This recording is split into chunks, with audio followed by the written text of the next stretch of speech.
Hi friends, நாங்கள் ரீசெண்டாக பாண்டிச்சேரி போயிருந்தப்போ ட்ரை பண்ண இடம் தான் இந்த சில்க் ஐஸ்கிரீம் பார்லர். கொஞ்ச நாளாகவே வந்து இது இன்ஸ்டாவில் ட்ரெண்டிங்காக போயிட்டுருக்குன்னு எங்கள் ஹஸ்பண்ட் சொன்னார். ஸோ அதனால் வை நாட் போய் ட்ரை பண்ணலான்னு சொல்லிட்டு போயிருந்தோம். உண்மையிலேயே வந்து பார்த்திங்கன்னா ஆம்பியன்ஸ் வாஸ் வெரி நைஸ். எனக்கு வந்து அந்த கலரும் அந்த ஆம்பியன்ஸும் எனக்கு ரொம்ப பிடிச்சிருந்தது. நாங்கள் அவர்கிட்ட சஜஷன் கேட்டிருந்தோம். Like he was kind enough to suggest.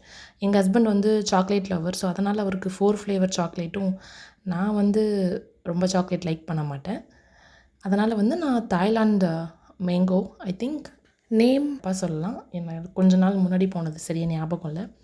So நான் வந்து அந்த ப்ரோ கிட்ட வந்து நான் ஜஸ்ட்டு வீடியோ எடுக்க போகிறேன் ப்ரோன்னு சொன்னோடனே அவர் ரொம்ப லைக் இந்த எல்லாருக்கும் கண்டிப்பாக ஹீட் பண்ணி தருவாங்கன்னு எனக்கு தெரியல. பட் நான் வீடியோ எடுக்க போகிறேன்னு சொன்னோடனே அவர் ரொம்ப எந்துவாக எனக்கு ஹெல்ப் பண்ணி எனக்கு வீடியோக்காகவே இதை வந்து ஹீட் பண்ணி கொடுத்தாரு. So thank you.